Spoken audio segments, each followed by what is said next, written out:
Então, doutora Carla, para a gente começar, eu vou pedir para você nos brindar aí com um breve panorama da Lei 14.026 e falar um pouquinho sobre as principais inovações desse marco legal do saneamento, e aí, a partir daí, vamos explorar um pouquinho alguns aspectos. A grande inovação, né, da Lei Federal 14.026 é, de alguma forma, substituir o modelo até então adotado, que é de parceria entre estados e municípios, por meio de convênios de cooperação, dentro do conceito do artigo 241 da Constituição Federal, que é da gestão associada de serviços públicos. Então, o estado e o município faziam convênios de cooperação e abaixo deles saíam, então, os contratos de programa entre as companhias estaduais e os municípios. Então, essa estrutura que foi legalmente adotada nesses últimos tempos, ela passa a ser vedada pelo novo texto, né? O novo texto entende que o melhor dos mundos é você ter um ambiente de competição. Então, todos os novos contratos, todos os novos chamamentos, eles ficam sujeitos a um ambiente de competição.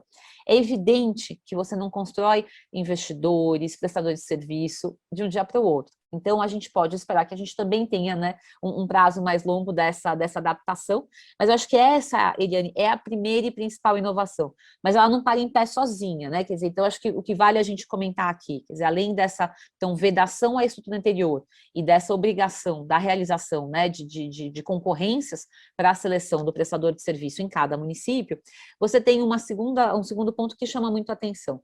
Tem até alguma discussão jurídica sobre isso, mas de fato chama atenção, que é, na própria lei, o estabelecimento de metas, né, de cobertura dos serviços, de qualidade dos serviços para todos os municípios do país. Então, muito se discutiu se faz sentido você estabelecer em lei metas contratuais e como você dialoga com metas de contratos que estão vigindo, mas, de qualquer forma, a lei trouxe esse empurrão, quer dizer, até 2033, a gente deveria ter, então, 99% da nossa população abastecida, né, de maneira rotineira com serviços de água potável e 90% da população abastecida com serviços de coleta e tratamento de esgoto, né? Então, essa é um pouco uma segunda modificação importante. Então, e dentro dela, o que é interessante? O governo vem editando regras para dizer o seguinte, não vou esperar chegar em 2033 e saber se cumpriram ou não as metas, quer dizer, você tem marcos anteriores que aferem a capacidade de investimento, a capacidade de execução, quer dizer, como é que esse ritmo está caminhando para poder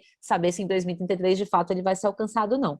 E tem outros pontos relevantes, que acho que a gente vai passar por aqui, quer dizer, uma nova agência reguladora, trazendo normas de referência para o setor a ANA, a gente tem a ideia da escala por meio de estruturas de regionalização, enfim, então vem bastante novidade por aí, eu acho que isso deixa todo mundo animado. A gente sabe, doutora Carla, que o quanto esse setor ele necessita de ganho de escala para gerar eficiência, né?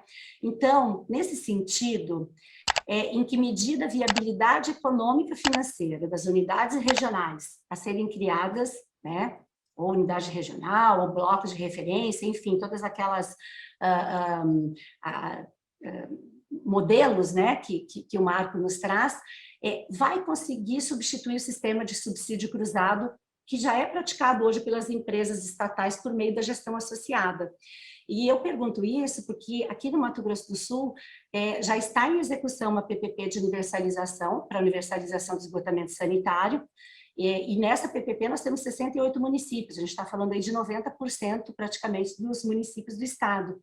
E só se viabilizou em um único bloco, ou seja, os municípios mais rentáveis, viabilizando economicamente os que não possuem atratividade econômica, promovendo então o subsídio cruzado entre eles.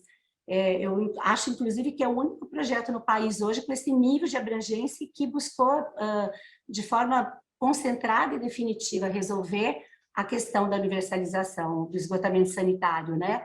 A gente vê projetos de regiões metropolitanas ou mesmo de concessões isoladas, né, nos municípios que são mais rentáveis, municípios que têm maior atratividade econômica, mas como que fica o resto, né? Olha a responsabilidade do poder público em relação a essa questão. Acho que o quão desafiador, né, será cumprir essas metas até 2030. Queria te ouvir um pouquinho em relação a essas questões aí da regionalização e como superar aí esses desafios aí colocados, inclusive para cumprimento, se eu não me engano, até julho desse ano, né? Vamos lá, eu acho que você tocou no ponto que para mim é o ponto mais sensível do marco legal, que de um lado é super bem-vindo, porque, de fato, o saneamento básico é um serviço que ele tem que ser prestado com escala, tendo em conta a escala, quer dizer, a decisão lá atrás, da época do Planasa, né, em criar as companhias estaduais, você podia ter até um contexto institucional que justificasse, mas mais do que isso, era a necessidade econômica do subsídio cruzado. Não tinha como se fazer de outra forma. E é nítido que aqueles que se organizaram nesse formato conseguiram evoluir, naquela época, particularmente na parte de abastecimento de água, e agora a gente tem o desafio de esgoto, que vocês endereçaram tão bem, quer dizer, 100 milhões de pessoas ainda no Brasil não têm acesso a serviços de coleta de esgoto, né?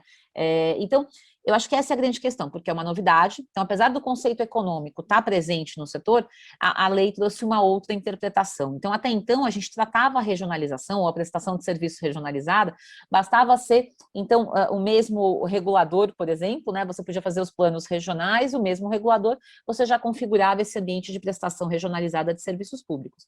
A nova lei, ela traz uma outra interpretação, está dividida, vamos dizer, em três alternativas, né, para a implantação dessa prestação regionalizada. A primeira, mais conhecida da gente, que é justamente a criação de regiões metropolitanas, aglomerados urbanos, micro-regiões, nos termos, né, que a Constituição Federal e as constituições estaduais já disciplinavam. Então, essa é uma alternativa já mais conhecida e que, de alguma maneira, já existe, né, cada uma ao seu modo, com as suas dificuldades de governança, mas já existe. A segunda alternativa, então, os estados constituírem os blocos, né, as unidades regionais de saneamento básico, mas com uma adesão voluntária dos municípios. Então, também por meio de legislação, então, de um projeto de lei que o Estado envie, e aí o prazo, como a senhora mencionou, quer dizer, até 15 de julho, pelo menos é o prazo que a gente tem hoje vigindo, e para que os estados façam essa proposição da organização em blocos. E, por fim, na ausência de ação do Estado, então, uma alternativa para que a União passe, né, a trazer aí a sua avaliação. Eu não acho que é uma coisa mandatória, mas sim ela traz aí as suas sugestões, os critérios de como regionalizar naqueles lugares onde os estados, enfim, não tomaram essa iniciativa. Então, é a maneira de tentar, né, forçar para que a prestação de serviço se dê num formato regional.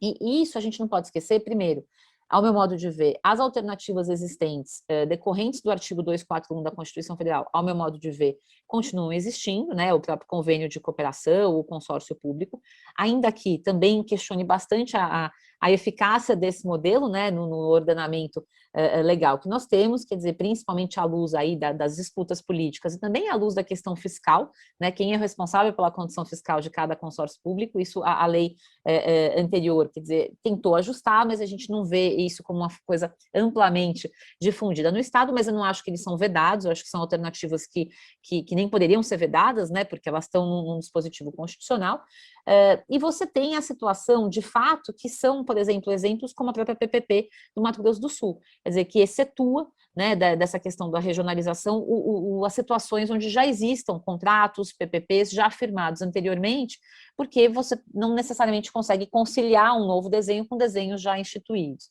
Então, acho que para a gente ordenar um pouco essa pluralidade de opções, de caminhos, eu acho que a questão fundamental é a gente avaliar para que serve a regionalização.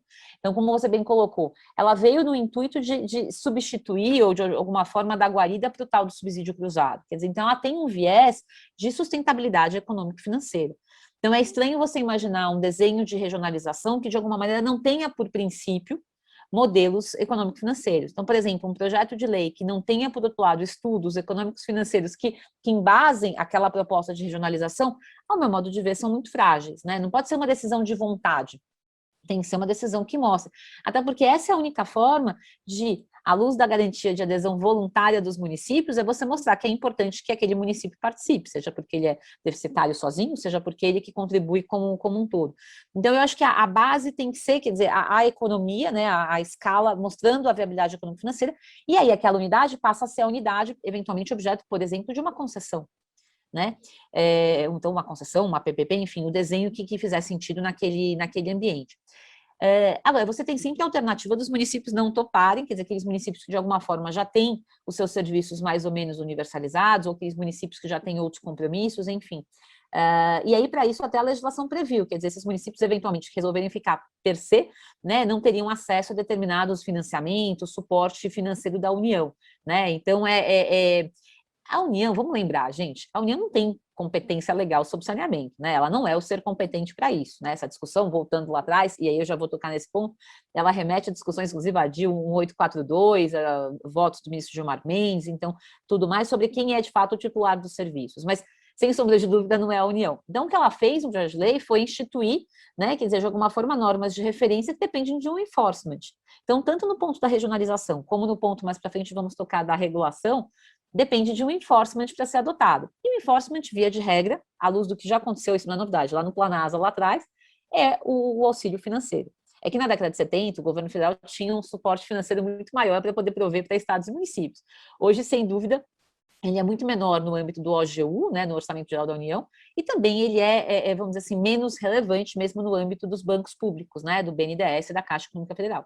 Então, eu acho que esse enforcement ele não é necessariamente suficiente para fazer um município mudar de ideia, principalmente se for um município que já tem, de alguma forma, equalizado aí a prestação de serviço.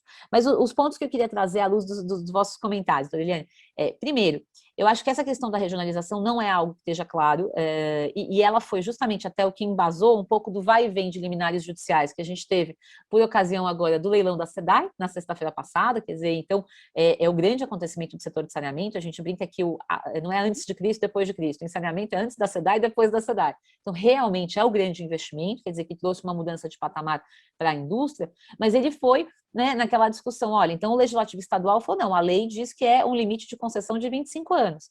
E aí depois a defesa da PGE, quer dizer, no âmbito do próprio governo do estado do Rio de Janeiro, foi, não, mas o governo do estado isoladamente não é competente para essa decisão, uma decisão tomada pela instância interfederativa, argumento então confirmado pela Suprema Corte, que manteve aí a execução do leilão. Então, a discussão da regionalização e da titularidade, elas caminham juntas, elas estão, né, quer dizer, por trás aí da discussão, inclusive, do próprio leilão da SEDAI.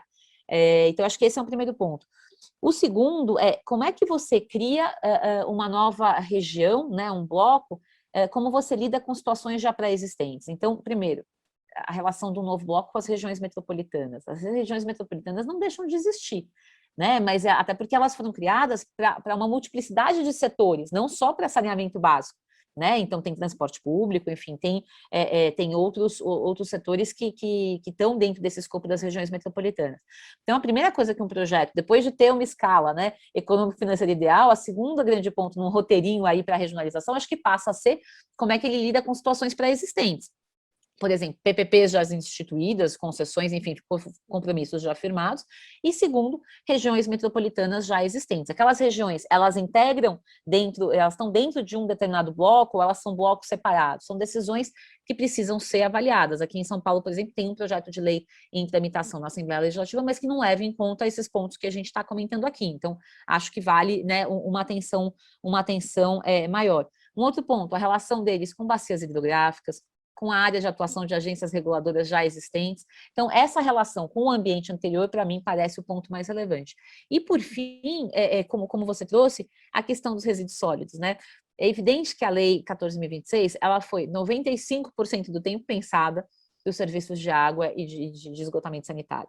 Mas ela traz também, e foi uma das inovações, inclusive, uma pressão maior pelo fim dos lixões, né, e pela cobrança pelos serviços aí, principalmente de manejo e disposição adequada dos resíduos sólidos. Mas não necessariamente eles vão obedecer o mesmo conceito na regionalização. Então, que eles possam ser regionalizados parece fazer muito sentido, né? Até porque a solução, no geral, para a disposição final de resíduos é a solução de aterros. E os aterros, em geral, compreendem mais de um município. Então, faz sentido ter uma estrutura regional, mas ela não vai casar necessariamente com a estrutura regional dos serviços de água e esgoto. Muitas vezes ela vai ser totalmente distinta, né? E seria estranho se fosse um copy-paste, né? Porque não faria sentido dentro do contexto do próprio espírito da lei. Mas, ao meu modo de ver, finalizando aqui, eu acho que esse é o grande desafio. E é um desafio que ele é individual de cada estado. E o próprio governo federal não veio até o momento com nenhuma sugestão de critério, né? Quer dizer, como preparar, como estruturar. Eu acho que esse até é uma lição de casa ainda um pouco por fazer, acredito que vá ser feita, mas como o prazo está muito próximo, né, julho está aí, os estados estão tentando, de alguma maneira, se colocar, e eu acho que aí o roteiro, ele compreende esse foco na escala, na viabilidade econômico-financeira, e um segundo ponto, a interface com estruturas pré-existentes, quer dizer, PPPs, concessões firmadas, regiões metropolitanas, o desenho das bacias hidrográficas, o desenho das agências reguladoras. Eu acho que é isso que a gente tem que observar, não é uma resposta final, né? Quer dizer, mas eu acho que esse é o grande desafio, sim, da implementação do marco legal.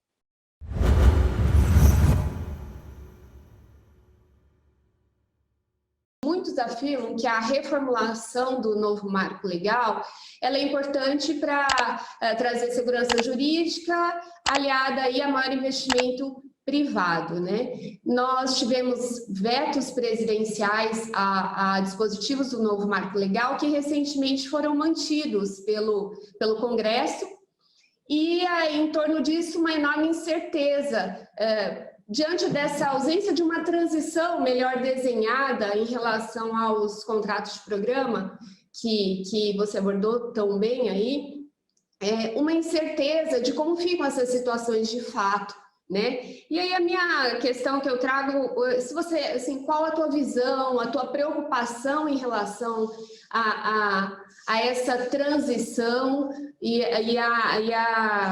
a interferência do judiciário na solução dessa questão em torno das situações de fato.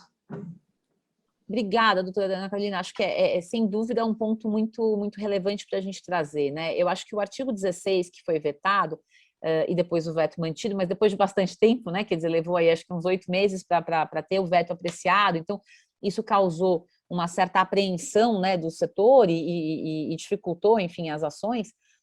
Só observa que até hoje o documento do ponto de vista regulamentar mais importante dessa legislação, que é o decreto que estabelece a capacidade econômico-financeira daqueles que se mantêm, né, como prestadores de serviço à luz das metas de 2033, ele não foi editado, né? O governo federal tinha 90 dias, né, que expirou em outubro do ano passado, e aí talvez pela demora na apreciação dos vetos, por outros fatores, os próprios leilões, ele não foi editado ainda. Então, a gente está numa situação, sim, de insegurança jurídica. Ao meu modo de ver, o veto ele teve a seguinte consequência, quer dizer, se o artigo tivesse sido mantido, o que a gente imaginava? É que as companhias teriam feito, então, um planejamento para que pudessem atualizar os contratos, renovar, organizar a sua base de operação até março de 2022, que já está aí, né? Quer dizer, já está num período muito próximo. E as companhias, sabendo também, por exemplo, tendo sido editado o decreto de capacidade econômico-financeira, elas teriam a condição de aferir o seu desafio, né, o tamanho do gap eventualmente a cobrir, seja do ponto de vista de metas, seja do ponto de vista de levantamento de recursos financeiros, e a partir disso desenvolver alternativas, como por exemplo a própria PPP aqui da Sanesul. Quer dizer, então uma companhia que tivesse clareza, olha, essa é a minha base atual. Eu preciso chegar em 2033 nessas metas, para isso eu vou precisar de um investimento da ordem de X milhões ou bilhões, então eu preciso montar uma estrutura de funding, né, de financiamento, que suporte. Então, olha, eu vou recorrer a PPPs, eu vou conceder, eu vou fazer uma subdelegação desse cenário, aqui eu vou fazer um contrato de performance, ela teria a condição de montar um portfólio de alternativas para fazer frente àquilo. Com o veto imediato, né, e depois essa insegurança, e aí a manutenção do veto, isso sumiu. Né? Então, o que você tem é que eu imaginava que a gente teria mais modelos de licitação para a prestação de serviços num caráter mais agregado, regionais, como PPPs, como decorrência, né, da manutenção do artigo 16, e agora o que você tem? Os municípios, então, tendo que fazer as suas modelagens de concessão, e a gente sabe das dificuldades que o município tem para fazer, porque a doutora, então, aqui, a gente conhece, né, é melhor do que todos, mas, assim, no âmbito do Estado, que tem uma estrutura, né, mais arrumada, já é um desafio enorme a modelagem de concessões e PPPs, no âmbito dos municípios, ainda mais os municípios menores, é um desafio maior ainda. E na ausência de uma definição clara da regionalização, multiplica isso por 10. Né? Então, evidentemente, a gente não teve desenhos de concessões municipais nesse período, e tem muita dificuldade de esperar isso mais à frente. Então, isso para mim causou uma insegurança jurídica enorme. E soma-se a isso um ponto que lá atrás, quando eu estava como presidente da Sabesp, eu sempre colocava aqui, eu achava muito relevante, que é a regra de indenização pelos ativos não amortizados. A gente não pode viver na insegurança. Veja o caso da Sabesp. Ela tem uma base de investidores que compraram 49,7% das ações da empresa. Isso tem quase metade da empresa. E essa empresa tem uma base de ativos regulatória chancelada pela sua agência reguladora, né, com dúvidas, discussões, enfim, há X anos. Então, a gente não pode agora ter uma nova norma ou uma nova definição ou a não definição de como vai se tratar com esses ativos não amortizados num caso de uma indenização devida por ocasião de uma nova concessão de um município. Como isso vai ser?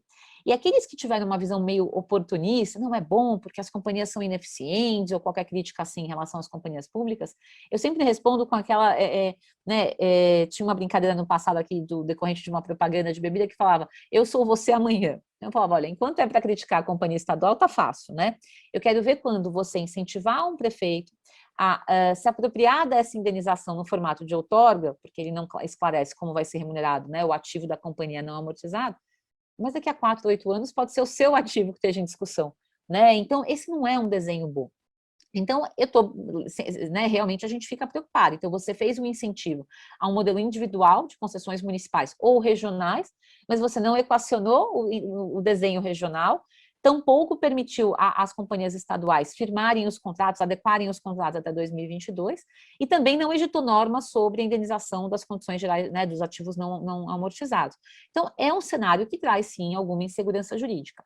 O que eu quero crer é que quando essa norma vier a ser editada, seja uma norma razoável que leve em conta, né, os desenhos contratuais já existentes, como, por exemplo, os desenhos agora de SEDAI, Alagoas, não só os da Sabesp aqui, né, quer dizer, porque todos os contratos, ou muitos contratos relevantes da Sanesul foram firmados ainda na ausência de uma norma superveniente aí da norma de referência da ANA.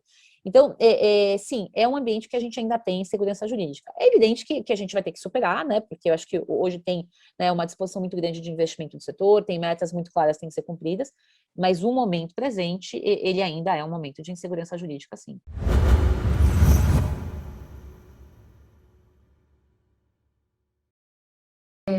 Vamos falar um pouquinho sobre a ANA, que você abordou, a Agência Nacional de Águas, que passou a ter, com o novo marco legal, um protagonismo na regulação do setor, né? Especialmente na fixação das normas de referência para a regulação.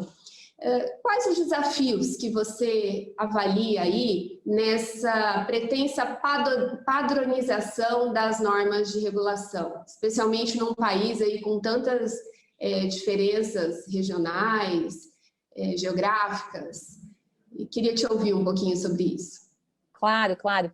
Olha, eu acho que esse assunto da ANA, agora como entidade competente, né, para as normas, para a elaboração, para a edição de normas de referência, e está aí mais um ponto que mostra, né, que o Poder Federal, ele é só orientador, não é um poder, né, de fato de implementar, ele foi muito bem recebido pelo mercado financeiro, até por uma analogia errada, ao meu ver, que era um equívoco de achar que a ANA teria um papel equivalente ao da ANEEL, e não poderia nunca ter, porque a ANEEL, de fato, tem o poder, a competência legal para exercer aquilo, né? O governo federal é, de fato, o poder competente para o setor elétrico, não é para o caso de água e esgotamento sanitário. Então, esse papel a ANA nunca vai ter, ninguém pode cobrá-la por isso, porque não é o papel dela.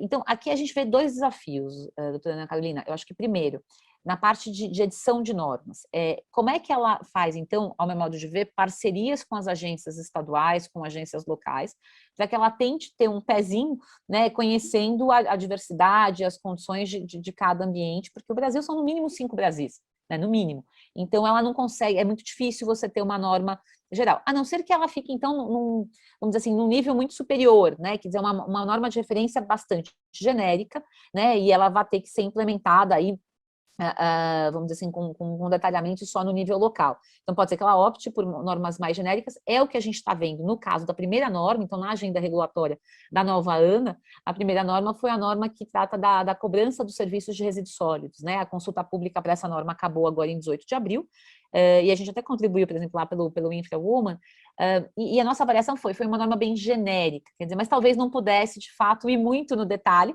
seja porque não é, de fato, competente, seja porque a realidade de cada lugar é muito distinta.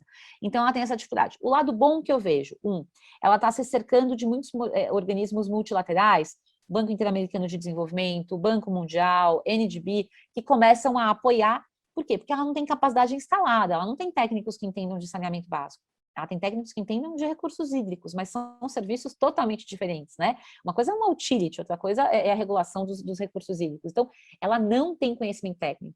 E uma agência reguladora, pelo menos a minha experiência pessoal, eu acho que você tem aí 8 a 10 anos de curva de aprendizagem, sabe? Entre instituir a agência, contratar a gente, editar a primeira norma, aprender. E mesmo, por exemplo, aqui em São Paulo, quando a gente fez isso na Arcesp, junto, já pegando carona na norma na agência que existia para gás e energia. Então, mesmo pegando carona em setores mais estruturados, leva tempo. Então, a Ana vai tentar cortar um pouco esse tempo com a ajuda dos multilaterais, o que eu acho bom, né? E ela está criando essa agência reguladora, mas eu acho que o medo é esse, que as normas fiquem tão gerais que às vezes elas ficam um pouco efetivas, né? Quer dizer, e aí o segundo ponto é o enforcement. O enforcement adotado, quer dizer, olha, são normas de referência, mas o governo gostaria que elas fossem adotadas para chegar nisso, que a senhora colocou como uma espécie de padronização. E aí o enforcement é o quê? Acesso a recursos públicos, que é talvez um das poucas alternativas que se pode fazer no âmbito federal. Mas olha que confusão, a gente tem a agência reguladora, ela regula, né, um ou mais prestadores de serviço. E o acesso aos recursos públicos é para o prestador de serviço, certo? É ele que acessaria, por exemplo, um financiamento para uma obra de esgotamento sanitário, para ampliação de uma estação de tratamento de água. Então, é a agência local que teria que aceitar a norma da ANA e o beneficiário disso não seria necessariamente ela, seria o prestador de serviço e uma parte disso, eventualmente, que viria numa redução de tarifa.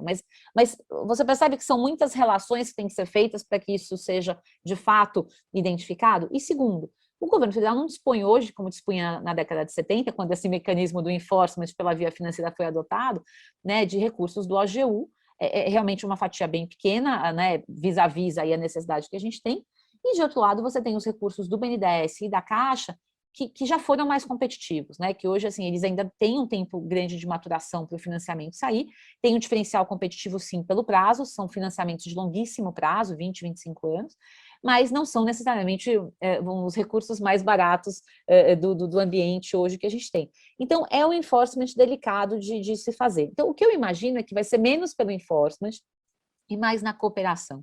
O que eu gostaria de ver é a Ana, de alguma maneira, ouvindo bastante no ambiente das consultas, audiências públicas, eventualmente modulando os indicadores por regiões do país, por tamanho de município, por tamanho de prestador, sei lá, por critérios que estão mais relacionados ao dia a dia da prestação do serviço, e fazendo parcerias, né, principalmente para acompanhamento disso com as agências locais, porque não tem como ela estar com o pé em cada um dos mais de 5 mil municípios brasileiros.